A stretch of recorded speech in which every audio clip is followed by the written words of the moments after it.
Healing begins with the mind. And this is our new cover. And it has one of those paintings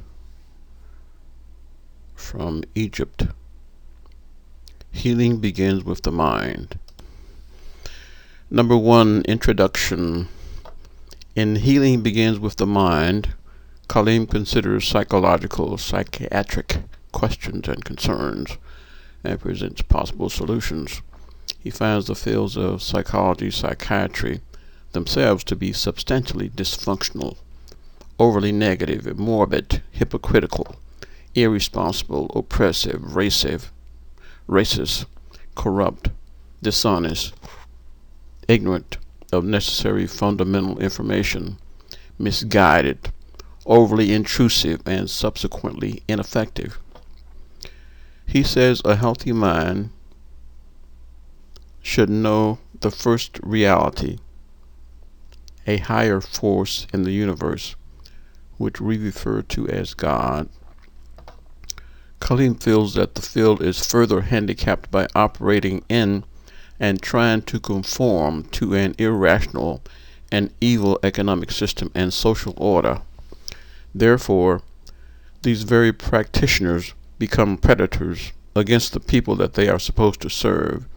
He believes that too many people in the field do not have sufficient morality, values, or character requirements to try to minister to people's minds. He is uneasy about an area and function mind which should have high respect and even reverence, being intruded upon by base, corrupt, immoral, and oftentimes anti-God people who are trying to make a living for themselves or even abuse others. And he believes that the practitioners here have assumed a function which was previously the province of spiritually advanced shaman or priests.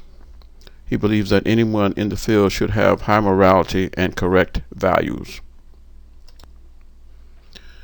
Khalim asks, why is it that the general historical pervasive sickness and hypocrisy of society, the West and the USA in particular, has not been recognized and addressed? He advocates testing everyone to determine personality characteristics like introversion, extroversion, thinking, feeling, and intuition, perceiving tendencies. People should know whether they have left, right, or whole brain dominance, and people should know their overall adjustment or maladjustment level. He believes this can help identify a Mozart, Hitler, George Washington Carver, Daniel Hale Williams, Stevie Wonder, Gwendolyn Brooks, Martin Luther King Jr., Michael Jordan, liars, thieves, oppressors, materialists, the selfish, cowards, crooks, and people who are called devils.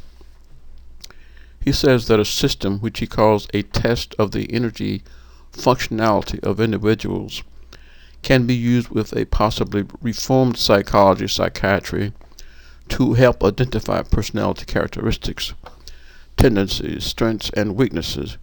He feels that a combination of tools can be used to help ensure that people who probably will and generally do abuse authority and people are identified and monitored so that abuse does not take place. Conversely, potential benefactors of humanity can be identified. Khalim asserts that materialists, oppressors, and deviants really have low self-esteem because they have rejected or do not know who and what they really are. Then they try to make themselves into somebody by collecting things, getting control, power, or jurisdiction over others. Then they abuse others or their positions because they really do not have morality. And because of the laws of nature, they get caught up in their own vicious cycle, becoming more and more deformed and dysfunctional. He believes people should know their biological lineage to help give a sense of belonging and linkage to the family, community, the planet Earth, and ultimately the universe. Section 2, about the observation reports. There are 3 observation reports included, and they are non-standard. They include 1, the one-day observations of a toddler who will be 16 months old on July 17, 1995. There's the possibility of his being gifted because both his parents were determined to be likewise. Also, 2 specific dreams indicate that possibility. See dreams number 5 and 12. Dream number 12 shows him with a hat or headband on, and that is an ornament or adornment of the head. Number 5 is very specific, but it is not absolutely certain that it refers to him, or that whoever said he would be gifted is correct. Observation 2 is of the mother of the child, and she has developed an emotional disorder. There is a description of the condition and what may be done to treat it. Observation 3 is of the father of the child, and it contains descriptions of the father using quotations from the MMPI, that is the Minnesota Multiphasic Personality Inventory, the Myers-Briggs Type Indicator, and the brain dominance theories. There's also a list of the 17 dreams, 2 were mentioned above, of the youngster. The father had the dreams. There are various suggestions that may be applicable and useful to a greater understanding, rehabilitation, and appreciation of exceptional children. Healing begins with the mind says God is the first reality, and this is the first thing that the aspiring healthy mind can learn. And in God, all things, including us, move and have their being. To be healthy, one should eat plenty of fruits and vegetables, exercise, drink lots of water, get fresh air, think right, speak correctly, and take right actions. And when souls really want to become healthy again, they find their way back to the open arms of God. Unquote. Section 3, what's on your mind? Well, the subject of healing is on your mind, but first, what is mind? How does it function? How can we take inventory of it? What is a balanced mind? How can we improve the mind? What is a sick mind? Who are those with sick minds? What are the consequences of a sick mind? How can you tell whether a mind is on balance, healthy, or sick? How can a sick mind be healed? In psychological terms, how do we view the mind and its various conditions? What are the other ways that we may view the mind? What are some examples of wholesome, healthy, and optimum minds? And what about certain states of mind? What is the dream state? What is the conscious state? What are visions? What are the senses? What are headaches? Now, you and I know the mind is a very active fellow. It wants to know. What is laughter? What is having a sense of humor? What is sexuality? What is homosexuality? What is truth, beauty, knowledge? What is Babel? Babylon the Great. What is nationalism? What is religion? IQ. What is intelligence? Memory. Carbon-14 dating. What are virtues? What is love?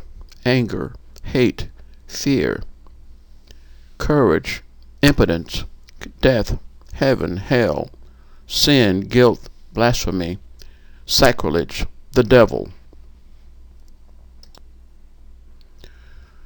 The slide shows some African art and a sketch looks like representing Africa or from Africa. Did Jesus and the early Christians heal with such awesome results? What or who is Christ? What is the Messiah? Who was Moses, Muhammad? If the body is the temple of the living God, is he centered in a specific location? Can God really communicate with us? If so, how? Does God punish? Does God really care about human life? Is there a judgment? If so, when? What is prayer? What good is it, if any? Is there such a thing as miracles?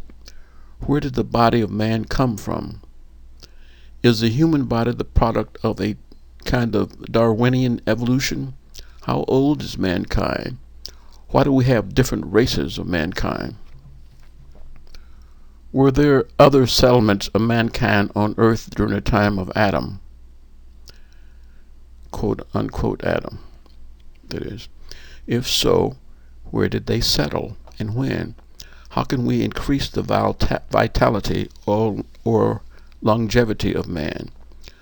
We cannot answer any of the above questions without first looking at the big picture. In the overall scheme, we are mind, body, and soul. When these aspects work in harmony and balance within one individual, and he retains vigor, energy, and a positive impact on his surroundings and worthwhile pursuits in life, then he is healthy. Soul is higher spirit, and that part of the God force which exists in higher evolution. Therefore, it has been said that God created man in his image, and man has free will accompanied by enormous potential for both good and evil. And so, soul is highly evolved spirit, and we just think of ourselves as sparks of God manifesting in suitable places throughout the universe for growth, development, and maintenance. When the soul reaches a certain level of maturity, and it understands that all creation is one, and that God is love and sharing and caring, and it reaches a balanced understanding of the physical plane and the spiritual plane, and it demonstrates an understanding of these, it graduates and returns to God. Well, what about this active fellow called mind, you say? Where did it come from? Well, we say, soul produces mind, and we further say, soul has been involved in producing everything. Soul has been involved in producing everything, including the body. But in a way we say, speaking more precisely, the mind produces the body, for it is that force which most directly has to live there, and the evolution of the body can be worked on from without. Go back and look at the gospel according to John. And so it is important to remember that the body evolved much like Darwin has said, but there are important links missing in his data. Aha, you say. So we've been co-producers with our Father all along. Well, I think you've caught it, by Jove, I say. But what's this stuff about God, you say? You're mixing in the subjects of mind, body, soul, God, and everything else under the sun. How does this relate to the topic here, which is supposed to be about mind? We say, God is the first reality, and he does exist. Mind is a process by which we subdivide God into time, space, and the various objects in time and space, so that on a conscious level we may understand him. Now, what are you talking about? You say. Are you saying that time and space are not real? Not really, I say. I'm saying all things are relative. Don't go to work tomorrow 2 hours late and then tell your supervisor that you're really not late because time is not really real. Could you move on, you say? No problem, I say, because time's a wasting, and the subject of God does boggle the mind, even if we divide him into time and space and the objects therein to make him real. Just look on the earth. Look in the skies. He never, never, ever ends. God never, never, ever ends. And God is real. And God is real. The Lord our God is real. So God is the first reality, and this is the first thing that the aspiring healthy mind can learn. And in God, all things, including us, move and have their being. Once upon a time, there was this guy named Rene Descartes, who is reputed to have said, "I think, therefore I exist." And some people have considered him to be pretty smart.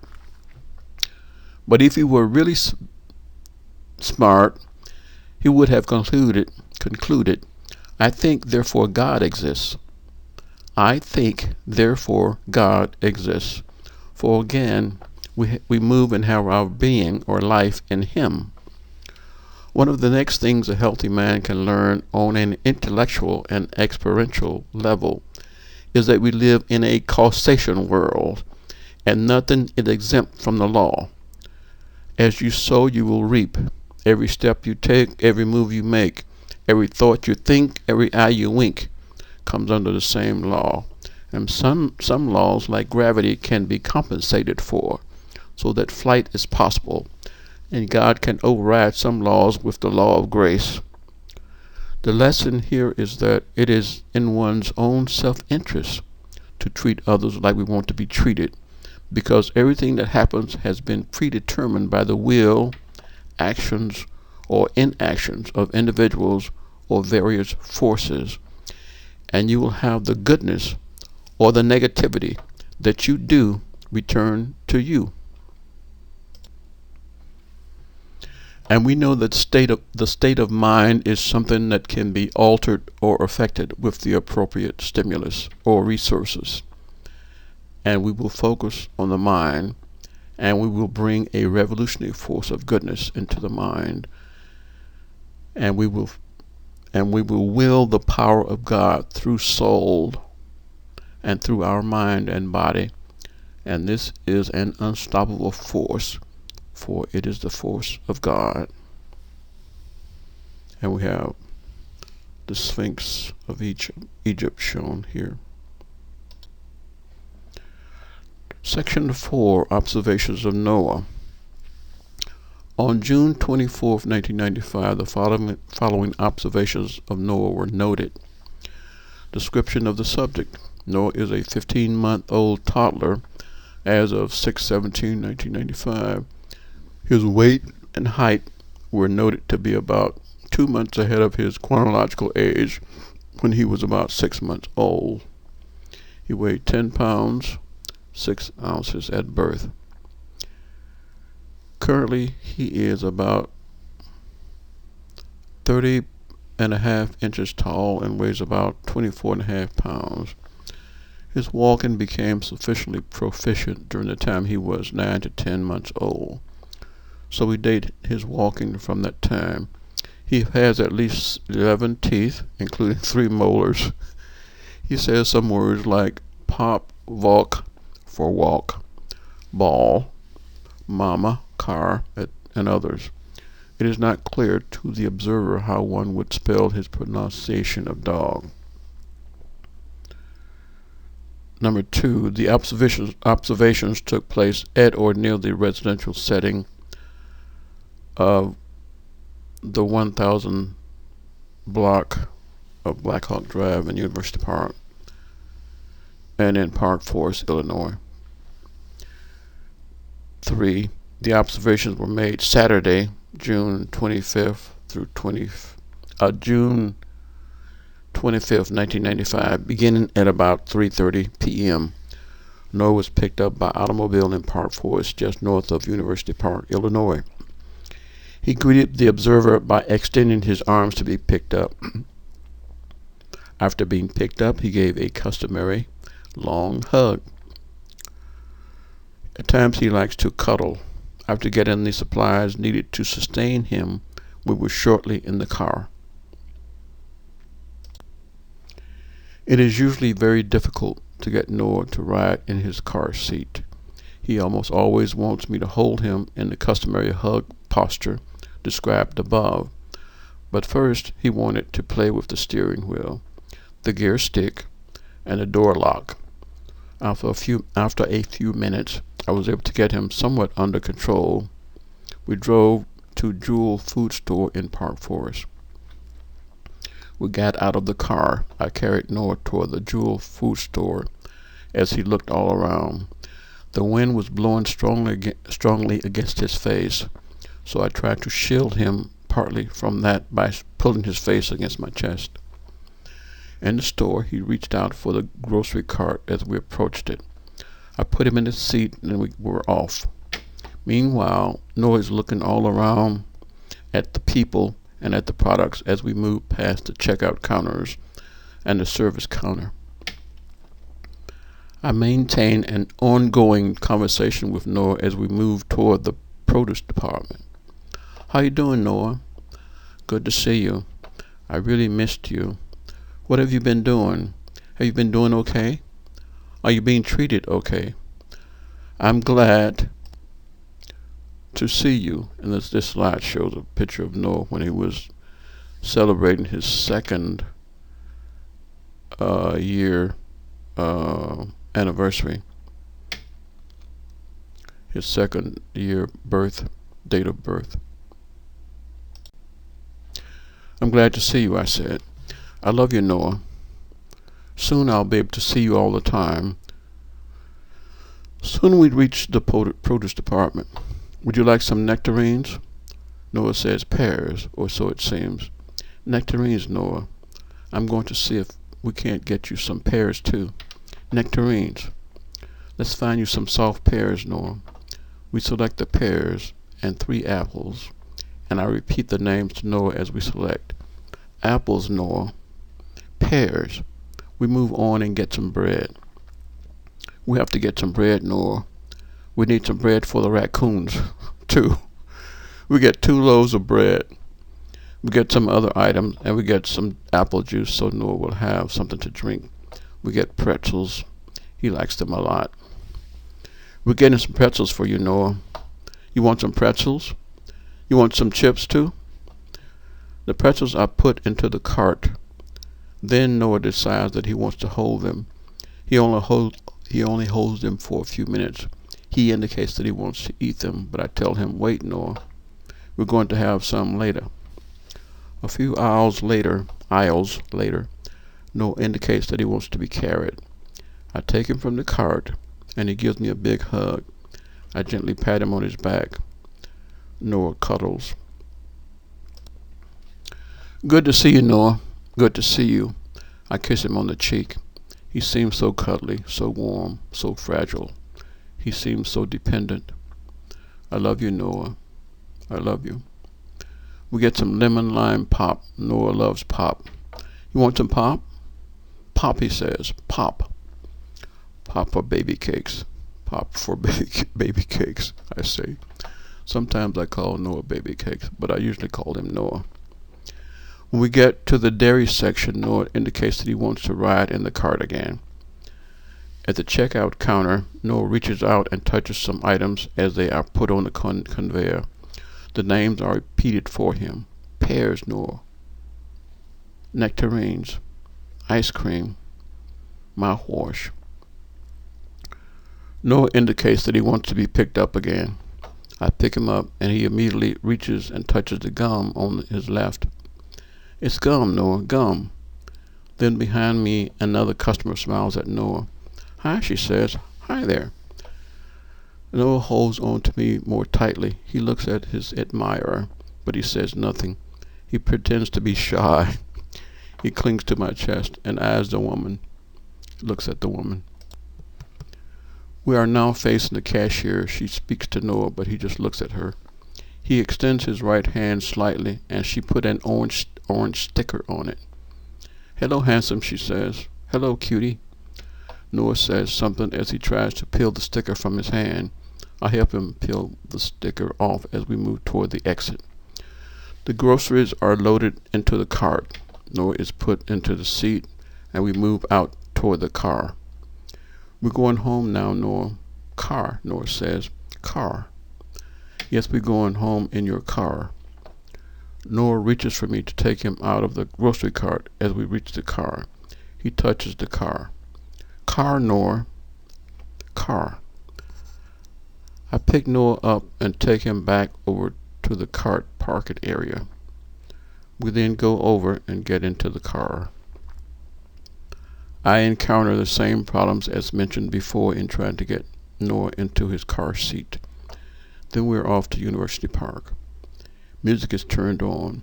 Immediately, Noah begins to move to the music. Back and forth he goes, and we move down Western Avenue through the forested area. You see the trees, Noah? Trees. The music is turned off. Noah begins talking again. Finally, we reach our destination, and Noah is allowed to pretend to drive the car a few minutes. After we exit the car, Noah stands as I remove the groceries. He leads the way to the front door. We go inside. Before I can finish putting the groceries up, Noah wants to go back outside. Valk, he says. V-A-L-K. Noah, don't you want some pretzels first? I open the pretzels and give him two. He puts one in his mouth and holds one in his hand. We go outside. He runs down the walkway, across the grass, going north. He runs, then walks down the sidewalk. Then he sees a water pipe terminated at about grass level, and he wants to examine it. Water pipe, Noah, water pipe. Then he tries to say what I have said, and we move on. The stem of a dandelion catches his eye. He breaks off about half. He then breaks off just about all of the remaining part, leaving only the base. Dandelion, Noah, dandelion. And we walk some more, moving north. At about this time, Noah is watching two men talking and standing beside a car. As we get closer to them, he wants me to pick him up, and he listens to them. He turns his head to watch them as we pass. How's it going, I say. How you doing, they respond. Here's a picture of Noah. This is a little bit later, I do believe. This is not when he was 15 months old, I don't think. Maybe it is, who knows. After moving about 25 feet north of the men, Noah again wants to walk. He lets me know by trying to get down and verbalizing. About this time, Noah hears and sees some children across the street. He starts out into the street. He wants to get over to where they are. I try to hold his hand as we cross, but he snatches away. I try again. He refuses to cooperate. I then pick him up and carry him across the street. When I put him down, he starts moving toward the children, watching and listening.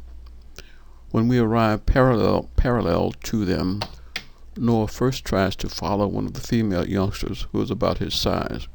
He then tries to follow a boy, probably of school age. He is talking, but the boy just smiles at Noah because he can't understand him. Say hi, Noah. Say hi. This continues a few minutes, and then we move north, and Noah indicates that he wants to be picked up. As we move into the schoolyard where he likes to play, Noah indicates that he wants to get down and walk. Immediately, he begins to pick up rocks in the schoolyard driveway. Rocks, Noah. Rocks. No, don't put that in your mouth. Noah now throws one of the remaining rocks, and we move to the area where he likes to play. That area has two bike rails parallel to each other and about 12 feet apart. Noah runs over to one rail and pulls himself up. He put his feet on the bottom tubing of the rail, and then he laughs and smiles about his accomplishment. Then he goes over to the other rail and repeats the process. 2 times he stopped and did the routine involving rocks. I helped Noah navigate across one pipe that he must cross to get to the main rail. He gave me a hug a few times, the famous Noah hug. After about 40 minutes, we headed south and repeated much of our experience while heading north. However, there is some difference. There is a dog across the street from the schoolyard that barks at us. Noah vigorously waves his arm at the dog. If there is hostility in the dog's barking, it does not register with Noah. We move south. On the east side of the street, we pass a tree. Noah reaches for a branch. I jump up toward the tree limb. Noah thinks this is funny. I jump, he laughs. Noah breaks off a twig. Tree, Noah. Leaves. Leaves, Noah. Those are leaves. Noah breaks off leaves, about one or two at a time, and he throws them in the air and smiles and makes sounds to show his pleasure. We head back south, and occasionally I jump in the air at Noah's urging to make him laugh. Back at the house, he drinks some juice. Pop, he says. Pop. Then he heads for the back door, and he says his word for dog because we have raccoons that come for bread at the back door. He seems to think that the raccoons are dogs. I give the raccoon some slices of bread. Noah touches his hand to the glass door, and he talks to the raccoon. Raccoon, Noah, raccoon, it's your raccoon. Noah finally leaves the back door and gets some more juice. He then goes into the living room. He sees his 2.5-inch orange rubber ball. Ball, he says.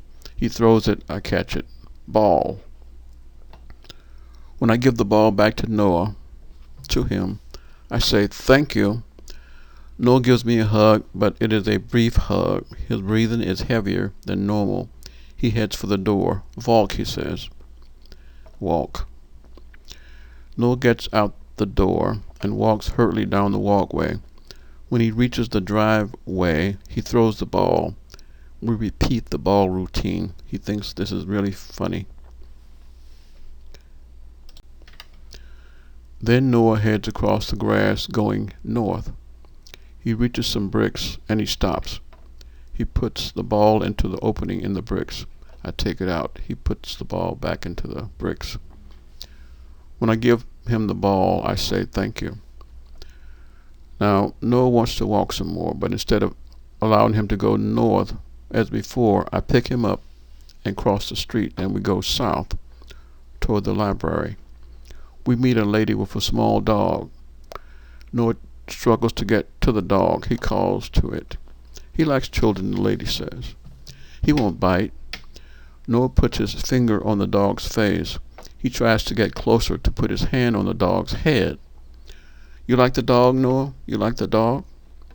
After a few minutes, I almost drag Noah away from the lady and the dog. The lady moves on. We move on south. In front of the library parking lot, there is a partially enclosed bus stop and benches. Noah likes to throw his ball over the bench against the wall so that it comes back to him or me, either over or under the bench. He throws it. I get it. You know the routine by now. He thinks this is fun. He stops at times and gives me a hug. He walks through the grass. I pick him up and we go over to the west end of the library parking lot and watch the fields below. It seems that Noah may be getting a little tired. He is still and quiet as I hold him in my arms. We're going back now, Noah. Are you ready to go home? We approach my neighbor's house. They have stairs. Noah twists. He tries to get down to go and climb the stairs. Yikes. I put him down and he runs toward the stairs. So we climb the stairs. I hold his arms and he climbs the stairs one at a time. Up we go and down we go twice. Then I drag Noah away.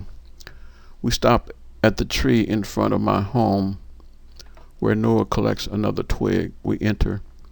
He gets some more juice and he eats some applesauce, cereal, and bread. He seems to get a second wind. First he plays with his sister Renako. She is lying on the sofa, face down. Noah puts his face to hers and gives her a kiss. I say, man, he hasn't given me a kiss in a long time. She tries to play with him more, but he heads for the typewriter, and he hits on the keys. Then he goes to the right end of the piano, and he hits some keys. He continues this, moving to the lower keys. This slide is a picture of Noah, Tanya, and Renako when he was about 4 years old, I suppose. 3 years old, maybe. Then I say to him, Noah, what are you doing? I play with him for a few minutes. Then he sees his orange ball. He plays with the ball and a car that he can ride on. He opens the trunk and puts the ball inside. He tries to reach his hand through the opening to get the ball. He decides that the opening is too small and that he must open the trunk to get to the ball. Noah holds up the car with one hand and spins a wheel with the other. Spin, spin it goes. Then he lets the car back down. The air conditioner is on and air is blowing from the vent in the floor. Noah puts his hand on the vent to feel the airflow. After a few minutes, he stands above the air vent, legs spread apart, playing with the air. Then he plays with the metal spring doorstop on the wall. He bends the spring and then lets it go. He does this a few times. No, don't play with that. Let's go wash your hands. I take him into the washroom, and he eagerly reaches into the face bowl. Splash, splash he goes, stirring in the water. He tries to get a toothbrush. He gets the top of a pen. I get him out of there and dry his hands. In the bedroom, he notices the phone and he wants to talk on it. I call one of his uncles. Hello, how's it going there? Noah wants to talk on the phone, so I thought you two might holler at each other. Well, put him on, said Fred. Say something, Noah. Say something. Hey, said Noah. Say something more, Noah. Tell him something else. Noah pushes the phone away. Well, Fred, I guess he doesn't want to say much more. Well, he did say, hey. Okay, I'll talk to you later. I hang up the phone and I take Noah into the living room. Book, he says. He reaches for the encyclopedias. He takes down volume number 6 as I hold him and get him into a good position. He repeats the word several times. He repeats the word several times. Book. Your books, Noah, I tell him, because they were purchased especially for him. He takes down 4 of the books, and we put them on the cocktail table. Then he starts turning the pages from front to back, and then he turns from back to front. And I tell him what many of the pictures or illustrations are about. Then he sees the flashlight on the bookshelf, and he reaches for it. I take it down and shine it in his face, moving the light left and right. He laughs and reaches for the flashlight. He shines it in his face, and he smiles. He plays with it a short while. He looks over toward the door. Walk, he says. He wants to walk again. It was soon about 8 o'clock, and I wanted Noah to be slowing down. I like to put him to sleep before taking him back to Park Forest. I prepared to put him in his sleepwear, and this is sure to be the understatement of the year. It is usually not easy to change Noah's pamper and put him into his sleepwear. I take off his shoes first and pretend that I'm going to bite his feet. I nibble at his feet and growl. He just loves it. He laughs and he kicks and he laughs. Finally, I get him changed. He quickly gets down off the bed and heads for the living room and the front door. Walk, he says. He wants to walk again, but he stops in the washroom. He spins the roll of toilet paper. Spin, spin it goes. I pick him up. Noah, come on. I hold him in my arms outside the house. It is getting cooler now. Comfortable. Noah cuddles and wonderfully. He is truly slowing down. I bring him inside, and I note that it's almost time to be taking him north. I lie down with Noah on my chest, and I try to do our relaxation and healing exercise. I go through the exercise quickly. It's just about time to go. And Noah did not go to sleep today yet. Sometimes he goes to sleep during the 12-minute drive north. When we arrive, Noah is cuddling. I try to get him to go to his caretaker. After a few minutes, he goes to her for a few seconds. Then he reaches for me. I take him again, and he cuddles while I gently pat his back. I try to give him to her, and he threatens to cry. I hate to leave him. He hates to see me go. Finally, we try distracting him so that I can sneak out before he cries. In conclusion, Noah needs to be around some virtuous people who really love him. These people must possess intelligence and demonstrate sharing and caring attributes. They must have an awareness of our Creator and of our mission to serve Him first, and then to be of service to mankind. He will not spend too much time with selfish, materialistic types infected with the dominant culture of this society.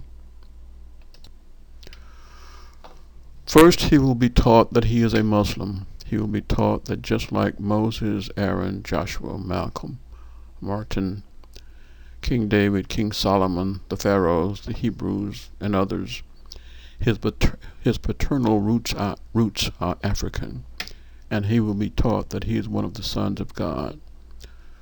Noah seems to have little or no fear of dogs, cats, or raccoons. He must be monitored closely around animals until he learns to be cautious and circumspect. All necessary precautions must be taken for his safety. He does seem to show some concern about being around strangers. This is a positive if it is not taken too far. He is really attracted to children.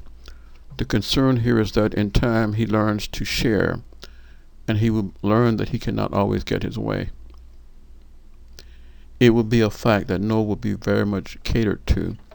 That is a result of various circumstances and probably will continue. Obviously, I cannot spend all of the time with Noah that he would want, or that I would want. He especially needs some females in his life that fit the description of virtue above. As much as possible, he should be around people who are healthy in mind, body, and soul. He can be expected to be very strong-willed and very loving, almost as part of his DNA, and we already see much of that. The next slide is of Noah and his father at the old Meigsville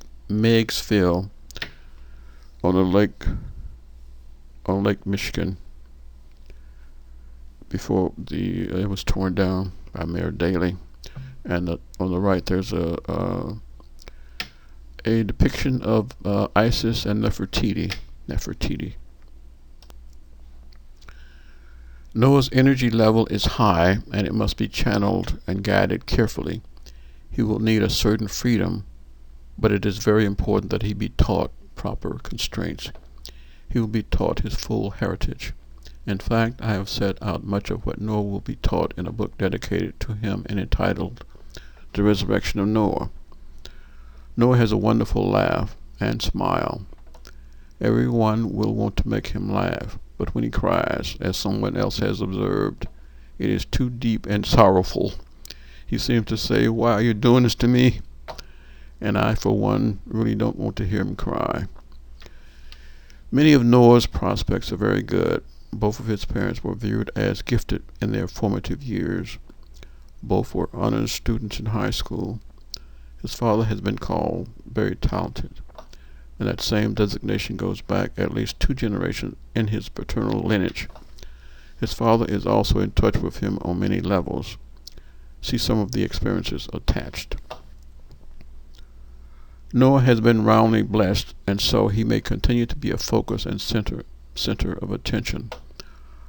Part of the good feeling about seeing Noah and being with Noah is the realization that the world simply has to improve to be a place worthy of having Noah. As for the caregiver, we nominate her and my mother for Mother of the Year for 1994 and 1995.